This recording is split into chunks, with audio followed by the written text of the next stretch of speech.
તો આજ તો આપણે ખાવાનું હતું દહીં વડા. તો હેલો મિત્રો, સ્વાગત છે તમારું મારા એક નવા વ્લોગમાં. તો બેઠા બેઠા આપણે વેપાર ખાતા હતા ને વાંચતા હતા.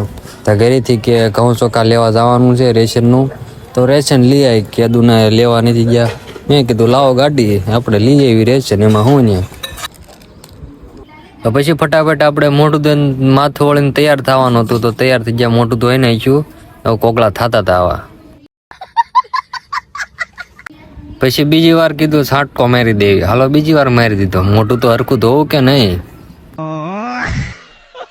તો મોટું ધોઈને ફટાફટ આપણે નીકળી ગયા આપણી સ્પ્લેન્ડર લઈને બહાર ઘઉં ચોખા લેવા. તો જો આ રીતના ચાવી ચડાવી દીધી અને હવે જવા દેવી. તો ચાલુ રસ્તે ગાડીમાં જો આવા કંઈક આવતા હતા પાણા ને એવું બધું. આ રસ્તો બહુ ખરાબ છે, કેમ કે આ બાજુ નકરા ગોવાળો ને ગાયું ને એવું બધું બહુ, એટલે રસ્તો ખરાબ છે આવો. તો કાંઈ વાંધો નહીં, આપણે હાલે થોડું ઘણું. આપણો ફોન પાછો આઈફોન રહ્યો એટલે હાલ્યા રાખે. જો થોડોક રસ્તો કાપી નાખ્યો તો અહીંયા જો નકરી ગાયું જ છે, બીજું કાંઈ તમને જોવા જ ન મળે એટલામાં. તો ફાઇનલી આપણે પાછા આપણા ઘરે આવ્યા, કેમ કે ત્યાં બહુ ગર્દી હતી ને વિડીયો બનાવે એવો હતો નહીં. તો કીધું હવે ઘરે જઈને આપણે બનાવશું. તો ઘરે આવ્યા ને આપણે પૂછતા હતા કે હવે ઘરે શું બનાવ્યું છે ખાવામાં. તો હાલો ખાવા તરફ જઈએ.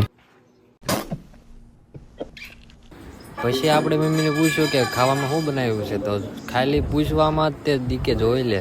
જોવામાં તો સેવ ને ડુંગળી ને મરચું ને ચટણી એવું દેખાણું. મેં કીધું અંદર શું બનતું લાગે છે, કે ખારું બનતું લાગે છે. અંદર જોવા જોતા કે દહીં વડા બને છે. જો આવી રીતના દહીં વડા બનતું હતું. તો હાલો ઘા બને એટલે ખાઈ લેવું છે, ભૂખ જ લાગી છે. કેમ કે આપણે બહુ પાછા કામ કરીને આવી ગયા છીએ ને, એટલે પાછા થાકી જાય. જો પાછા હોઈ ગયા, થાકી ગયા, ખબર જ હતી. તો હોતા તમને સ્માઇલ આપતો હતો, કેમ કે તમે વિડીયોને લાઈક કરી નાખો અને ચેનલ સબસ્ક્રાઈબ કરી નાખો એટલે. તો પછી જો દહીં વડા બનીને તૈયાર થઈ ગયા છે. જો એની ઉપર મમ્મી દહીં નાખે છે અને એવું બધું નાખશે. નાખીને પછી હવે ફાઇનલ તમે જોજો, એક બને કાંઈ દહીં વડા ખાવાની કંઈક મજા જ લગાવે. ભાઈ ભાઈ ભાઈ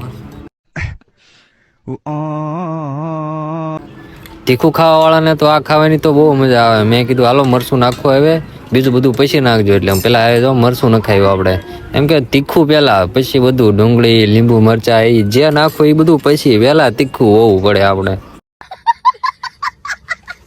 પછી દહીં વડામાં આપણે ઉપર થોડુંક જીરું નાખી દીધું, જીરું પાછું નાખી દીધું. પછી થોડીક ડુંગળી નાખશું એટલે થોડોક સ્વાદ આપણને મસ્ત આવે.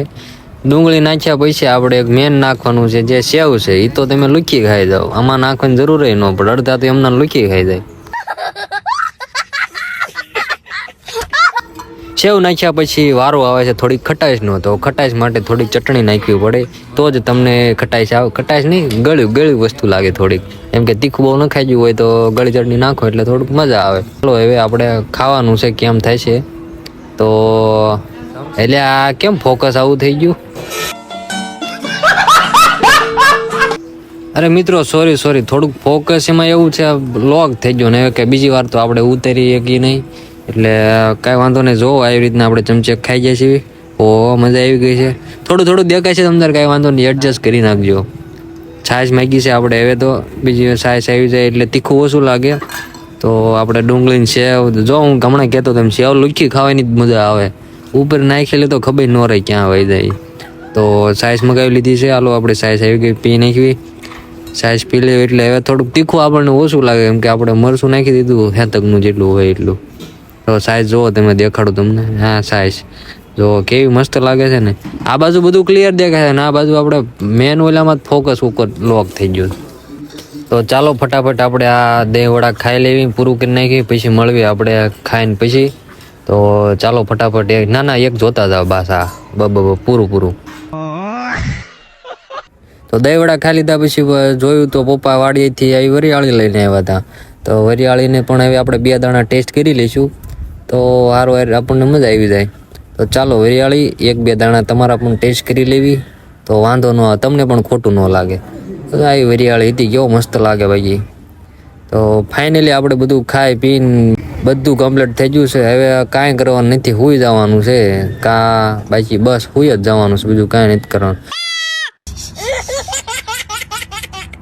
તમને વિડીયો ગમ્યો હોય તો લાઈક કરીને ચેનલ સબસ્ક્રાઈબ કરી નાખો. મળ્યું નેક્સ્ટ વ્લોગમાં.